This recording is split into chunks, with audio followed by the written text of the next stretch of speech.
The Riverside Café door creaked open. Before the smell of waffles had even faded, the room split in two. Behind the counter stood a young, impeccably dressed manager. In the doorway stood an 80-year-old woman wearing a weathered navy parka. On her lapel, a tarnished Navy nurse's insignia. In her hand, she clutched a yellowed envelope faintly scented with sea salt. "Sorry, we don't serve that kind of attire." The refusal hit the tiled floor like a surgical blade, ripping apart the morning's warm atmosphere. Phone cameras lit up, eager to capture a viral moment. But they had no idea that in just 45 minutes, a fleet's horn would shake the windows, and that the woman they mocked would compel the United States Navy to salute. Want to witness that breathtaking turnaround? Hit subscribe on Veteran Best Stories, so you won't miss the honors journey about to ignite. Martha Hazel Evans was born in the spring of 1945 when the Second World War was receding into memory, yet its aftershocks still echoed through Norfolk's coastal streets. The tiny attic where she entered the world could barely hold a cradle and an old radio. Each night, as her mother sang hymns to lull her to sleep, the long blasts of destroyer whistles from the harbor melded with the wind whistling through the wooden sash, creating Martha's first life symphony.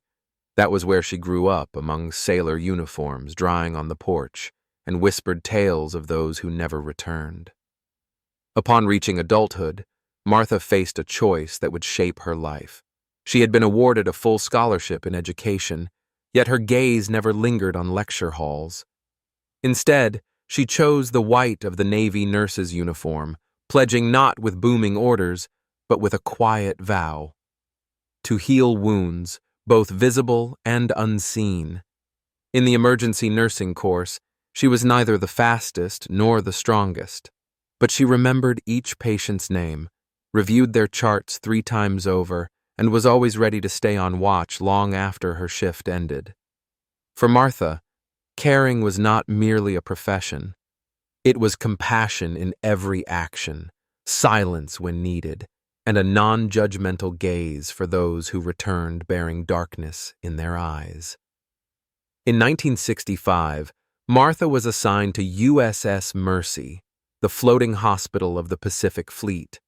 On nights adrift in the ink-black ocean, the waves slapping against the hull sounded like tapping on the very souls of the wounded sailors below.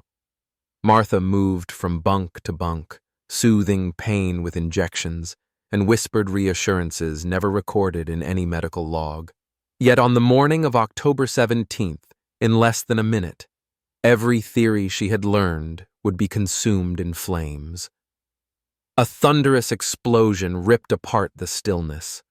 Outside Subic Bay, a fuel-laden supply ship had detonated, casting a wall of fire skyward, higher than Mercy's mast. Metal shards flew like bolts, seawater boiled into thick oil-scented steam.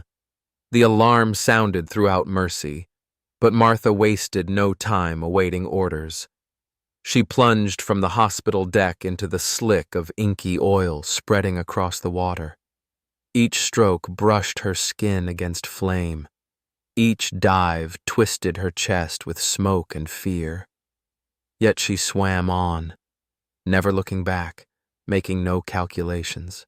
For nearly an hour, Martha dragged each sailor, burned, choking on smoke, impaled by shrapnel, toward the hospital's lights.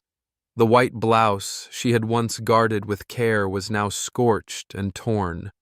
Yet it was that very garment to which 30 men clung in order to live. She was the lifeline amid the sea of fire, the breath in the choking smoke, the fragile hope in the midst of chaos. When the rescue operation ended, Subic Bay remained shrouded in smoke. No ceremony was held, no medals were awarded, no names were mentioned in the dispatches, for that explosion was classified top secret to conceal the location of the fuel convoy. In Mercy's cramped ward, Martha received rudimentary bandages and sat alone by an empty medical kit. She listened to the soldiers' hushed accounts. That girl swam through hell. She offered no reply, simply bowing her head to wipe soot from her wrist. A few days later, she received a handwritten letter bearing no rank or seal, only a few hurried lines in slanted script, full of reverence. Lieutenant Donald Reeves, one of the 30 sailors Martha had pulled from the sea, wrote, "You are the angel of Deck C. Sooner or later, the world will know." Martha folded the letter and tucked it into her blouse pocket, closest to her heart, not to seek acclaim, but to keep her promise. For sometimes, what sustains a person through unnamed days is a small belief that light will find them, even after the thickest layer of ashes. Martha Hazel Evans left the service in 1970, carrying not only worn gear, but an entire chapter of life steeped in smoke, fire, and a silent vow. There was no formal farewell, no medal pinned to her chest, only the sound of waves slapping the hull and the lingering gaze of someone just emerging from the trenches. When the ship reached shore, Martha turned her head one last time, not to say goodbye, but to imprint forever the souls she had fought to save amidst the sea of fire. She chose the town of Smithfield on the Hampton River as her final refuge, a simple wooden house with a moss-covered roof, a riotous rose garden, and just enough peace for her memories to calm their storms. The navy parka that once soaked up blood and seawater was now her grocery shopping coat. The nurse's insignia no longer graced her uniform, but lay quietly in her wallet like a timepiece's key. She lived alone, yet never felt lonely, because Martha knew a heart that once heard the roar of artillery would always find a steady beat on land. Day by day, Martha ran a small community nursing class. She did not lecture like an academic, but shared her experience with hands that once stitched wounds under emergency lights. Her students were young people aspiring to be nurses and elderly couples wanting to care for one another. They had no idea that the silver-haired woman before them had once swum through flames, dragging 30 lives to safety. In the afternoons, she tended to the one-eyed cat she had rescued years ago from the docks, a small but stubborn creature, like Martha herself in her youth. On her bookshelf, the letter from Rear Admiral Donald Reeves, now laminated, still stood in reverence like a holy text. Donald had died of lung cancer, but his words remained clear. "One day, the world will know." That line was an unfinished promise, a smoldering spark that had burned in her for decades. Smithfield was a friendly town, but also one where rumors spread faster than fire alarms. Though Martha lived quietly, she still heard whispers whenever she stooped to pick up litter or walked alone. Wasn't she a combat nurse? Why doesn't she move into a retirement home? She did not feel anger, only a faint smile. To Martha, those who had never stood at the boundary between life and death could not understand that sometimes silence speaks more powerfully than any explanation. But then, on one fateful morning, that belief was tested for the first time. Martha stopped by Riverside, the Riverside Café she visited each year on her rescue anniversary. It was where they had once brewed her a salted mocha as an unspoken thank you. But today, the new barista, a young woman, looked at her like a stranger. "Please don't linger, ma'am. We're quite busy," the voice murmured like a passing breeze, yet sharp enough to slice through layers of memory. No one recognized her. No one recalled her deeds. No one knew that this woman before them had once swum through a ring of burning oil, breathed life into sailors amid toxic smoke, cradled a young man missing half his face while calling out his mother's name. Martha rose to leave. Her rubber-soled shoes tapped softly on the red tile floor. Small footsteps, yet a storm raged in her heart. The scent of coffee mingled with a nearly forgotten fragrance.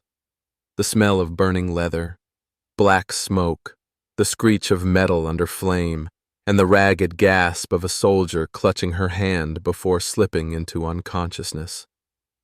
On the way home, she did not stop for pastries as usual. Donald's letter in her blouse pocket seemed to grow warmer by the minute, its promise flickering bright once more, reminding her that not everyone had truly forgotten.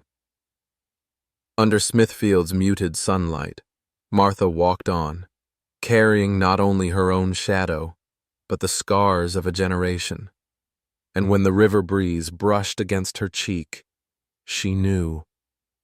The world may not yet know, but she had never forgotten. Dear audience, please treat yourself to a sip of water, relax your shoulders, and come right back. Because the next twist in our story is full of surprises. Don't forget to comment below with where you're watching from and what time it is there. It's wonderful to see friends gathering here from around the globe. And if this story has touched you, press 1 in the comments so we know, and we can continue bringing you even more inspiring journeys. Martha Hazel Evans trudged toward the river dock, where old memories always took refuge whenever her heart felt tangled. She made no effort to hide her fatigue, nor to mask the unsteady steps that age lent her. The wind from Hampton River slipped through the frayed buttons of her coat, soaking into her skin as if reminding her of earlier years, when a blood-soaked uniform never made her falter. She dropped heavily onto the wooden bench by the railing, staring at the silent current, feeling as though her entire life drifted along in the same stillness. From her worn coat pocket, Martha drew out the now yellowed letter.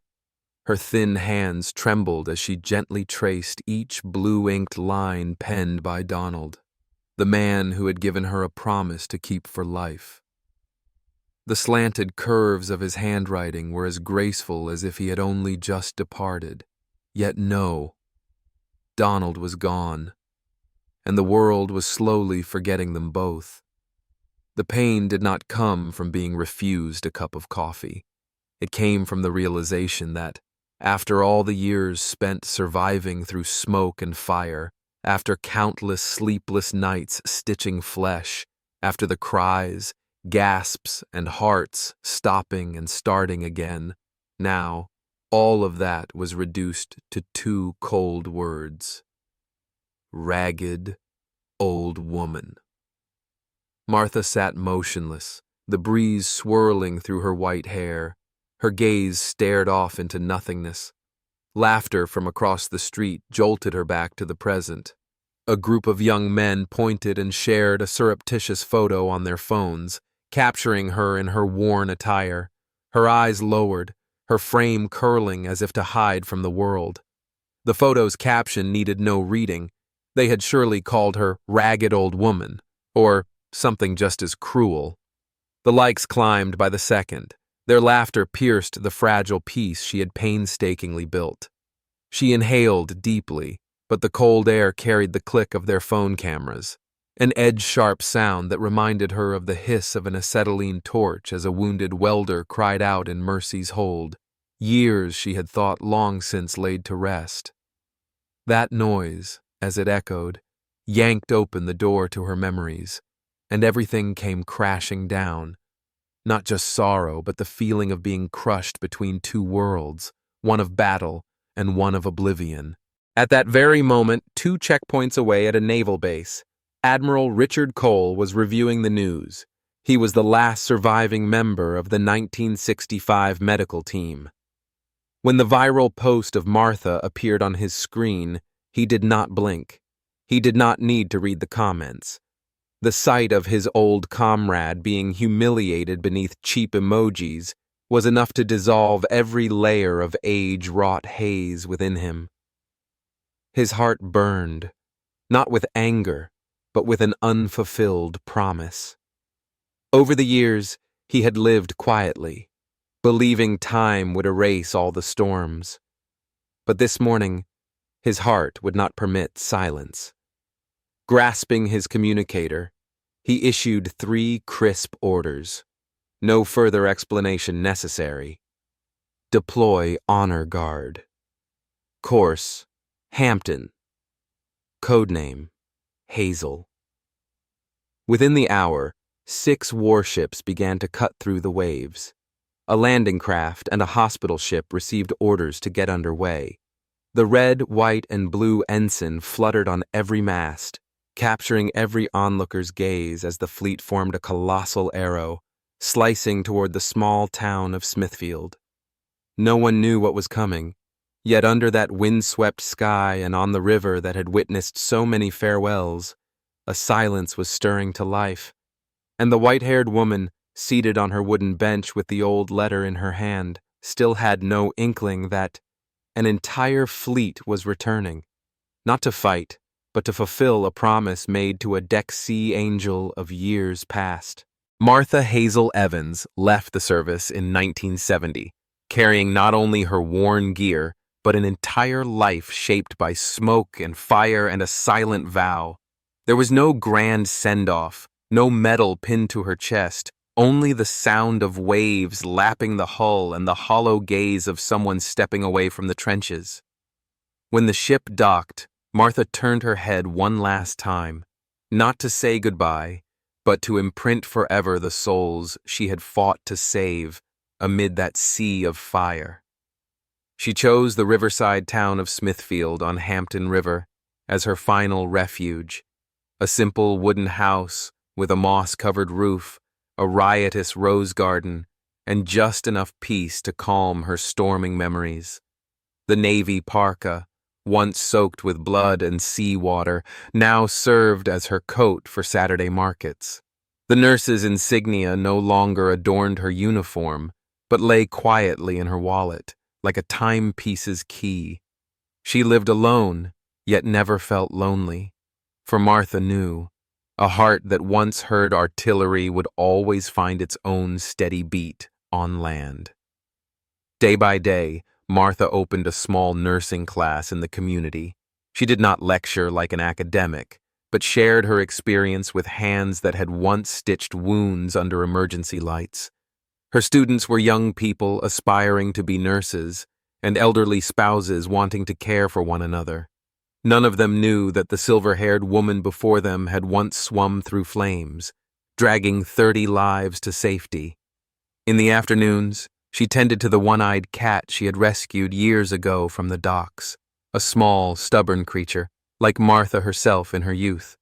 On her bookshelf, the laminated letter from Rear Admiral Donald Reeves still stood in reverence, like a sacred text. Donald had died of lung cancer, yet his words remained as clear as ever. One day, the world will know. That phrase was an unfinished promise, a smoldering ember that Martha had carried for decades. Smithfield was a friendly town, but also one where rumors spread faster than fire alarms. Though Martha lived quietly, she still heard whispers whenever she stooped to pick up litter or walked alone. She used to be a combat nurse. Why doesn't she move into a retirement home? She felt no anger, only a faint smile. To Martha, those who had never stood at death's edge could not understand that sometimes silence spoke more powerfully than any explanation. But then, on one fateful morning, that belief was tested for the first time. Martha stopped by Riverside, the Riverside Café she visited each year on the anniversary of that rescue. It was where they had once brewed her a salted mocha as an unspoken thank you. But today, the new barista, a young woman, looked at her as if she were a stranger. "Please don't linger, ma'am. We're quite busy," the barista murmured like a passing breeze, yet sharp enough to slice through Martha's layers of memory. No one recognized her. No one recalled her deeds. No one knew that this woman had once swum through a ring of burning oil, breathed life into sailors amid choking smoke, cradled a young man missing half his face while calling his mother's name. Martha rose to leave. Her rubber-soled shoes tapped softly on the red tile floor. Small footsteps, yet a storm raged in her heart. The scent of coffee mingled with a nearly forgotten aroma. The smell of seared leather, black smoke, the shriek of metal beneath flame, and the ragged gasp of a soldier gripping her hand before losing consciousness. On her way home, she did not stop for pastries as usual. Donald's letter in her blouse pocket seemed to grow warmer by the minute, its promise flickering bright once more, a reminder that not everyone had truly forgotten. Under Smithfield's muted sunlight, Martha walked on, carrying not only her own shadow, but the scars of a generation. And when the river breeze brushed her cheek, she knew. The world may not yet know, but she had never forgotten. Only 45 minutes later, Martha felt her heart thrumming to unfamiliar tremors beneath the earth. She could no longer hear the horns blast nor see the shapes of ships drawing near. Instead, all she sensed was the chaotic beating in her chest, a blend of astonishment, fear, and something like hope. She had never imagined a day when she would be remembered, let alone honored. Over the years, she had learned to lock away her past in a drawer, among old books and the scorched white blouse that was no longer bright. She had never spoken of those days, no one asked, and she did not wish to recall. People say time is a cure, but for Martha, it was merely a thin blanket laid over a smoldering wound, not thick enough to forget, not thin enough to be truly understood. And now, as her name rang out from a deep male voice, clear, deliberate, everything she believed buried returned at once. Her weak, elderly legs trembled as she stood, not from aching joints, but from a shock that came from within, an unfamiliar emotion, as if her dignity, long imprisoned, was suddenly set free. She saw no cameras, no crowd's eyes. The only vision in her mind was a vivid memory, a morning choked with smoke, a body burning, calling out for help through the hiss of boiling water and the choked whisper of mother. She remembered Donald's eyes when he looked at her, blood mingling with oil on his face. She remembered his trembling words in the letter. "One day, the world will know." She had not believed him, not from doubt, but because she had grown accustomed to silence. Yet today, the footsteps echoing on the pier were no hallucination. Those words no longer belonged to paper. They had escaped the page, leapt from years of oblivion to return as reality. When the young officer brought her a cup of coffee, Martha saw the tremor in his hands. In that moment, she did not see an awkward server, but herself, many years ago, with hands just as shaky, administering IVs, bandaging wounds, striving to keep each breath alive, and for the first time in years, she realized she was not alone in that memory. The coffee cup was hot. The salty aroma whispered past her. She inhaled deeply. A lightness spread through her chest, as if after carrying a boulder for so long, someone had finally come to help her put it down. When Admiral Cole's hand placed the wooden box into hers, Martha did not rush to open it. She looked into his eyes and saw there what she had never received from society, from family, or even from herself: recognition. Martha lifted the box's lid. The metal's gleaming surface did not burn her eyes, but it brought tears to her nose. She did not cry, not because she did not feel, but because in that moment she was no longer the ragged old woman of Smithfield. She was no longer a forgotten name in a sealed file. She was Martha Hazel Evans, nurse, the woman who had once swum through fire. And today, her heart, silent for so long from pain, had finally found its voice. No more shouting, no more excuses, just a look, a heartbeat, a salted coffee, and a phrase needing no repetition. The world knows. News spread like wind, sweeping past Smithfield's little riverfront to touch every corner of Virginia's red brick streets. At an emergency meeting in the town hall, amid the rap of wooden gavels and solemn silence, Smithfield's council made an unprecedented decision to designate October 17th each year as Martha Evans, Angel of the Sea Day, not to honor a past feat, but to preserve memory, so future generations would not forget the woman who once chose to swim through fire rather than turn away.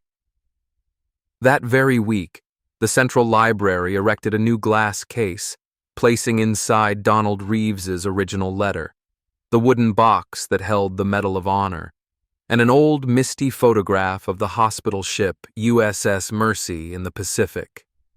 On the library bulletin board, the words Angel of Deck C were carved in bold, Martha's name forever linked to a new scholarship for young women pursuing military nursing, no longer a forgotten name buried in the past. Now it stood as an invitation to quiet courage. On social media, the video of 6 warships bowing to salute the small, elderly woman at the dock spread at tsunami speed. But this time, there were no mocking emojis or scornful captions, only a flood of red heart icons, accompanied by thousands of thank you messages, recollections, and apologies.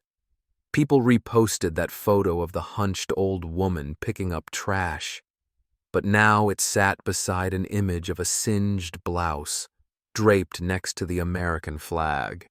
And among countless comments, Martha saved just one, a shot of the young barista bowing to place a coffee cup on a wooden table, tears glistening in her eyes, silently offering an apology without words.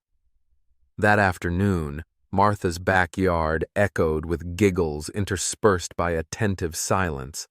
A group of teenagers, one who had snapped her photo, another who had laughed when they saw her old hat, now sat in a circle, eyes reddened, notebooks in hand.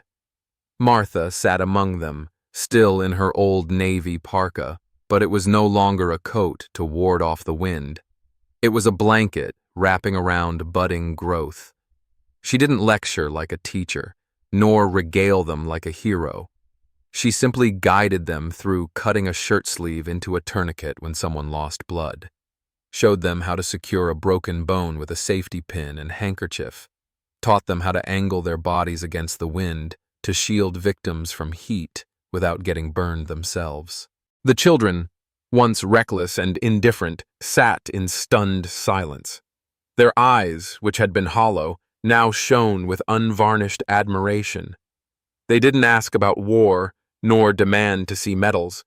Instead, they peppered her with earnest questions. How do we know when to save someone else first? Were you ever afraid, ma'am? Did it hurt, ma'am? And in that soft exhalation of time, Martha simply nodded, gently stroking each shoulder, like a mother, like someone who once cradled trembling young sailors on a ship's deck. Then, when the afternoon sun softened and the children's shadows stretched across the ground, Martha spoke, not loudly nor grandly, but every word felt driven straight into the hearts of her listeners. Tomorrow you will be grown. Stand between the fire and someone else. No need for reasons, no thirst for recognition, no promise of reward, simply because someone behind you might need the shelter of your arms. And if you must choose between turning away or stepping forward, step forward, even if your legs still tremble. That evening, Smithfield did not erupt into noise, but in those young hearts, a door had opened, revealing that courage need not be distant, but rather something passed down from an aged hand, quietly and full of love. The dawn of the inaugural ceremony blanketed the riverside town in a thick haze. The air seemed to pause within Hampton's mist, where sea breezes carried the salt of years and memories. Beneath the dim sky, Smithfield Square was jammed with people. They had not come out of curiosity, nor merely at the behest of local officials. They came for something unnameable, as if something in their hearts whispered that today was not merely a ceremony, but an opportunity to mend a void an entire generation had once forgotten. Martha Evans stepped forward from the shadow of ancient pines, her gait deliberate but unforced. She wore her pristine white nurse's uniform, every crease ironed flat, as though preparing for that very first watch on a ship's deck so many years ago. On her left chest, the Medal of Honor gleamed in the pale sunlight. In her hand, she gripped her ebony cane, carved with a silver-winged eagle, not a symbol of triumph, but of steadfast persistence, of footsteps that never falter even when the world has turned away. A deep, lingering blast from the fleet's horn sounded, reverberating like a silent greeting from the distant sea. The church bell tolled 12 times in succession, each peal a heartbeat of remembrance.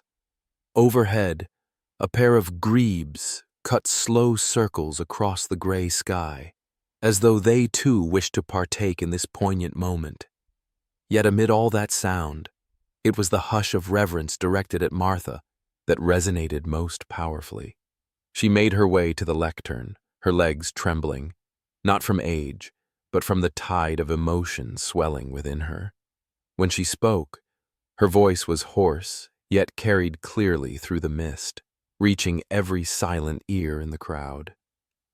When I was 20, I believed courage meant standing amid shells without bowing my head. Today, I understand that courage also means standing beneath the lights and saying, "Please remember." No one moved. Her words needed no further explanation, for they uncovered a truth that dared no denial. Some battles lie not in gunfire, but in the silence of forgotten memories. Some heroes need no name, yet must be seen, once, fully, and fairly. Martha then produced an old yellowed sheet of paper, laminated for preservation. She raised it high with both trembling hands, not for its contents to be read aloud, but for all to sense its weight.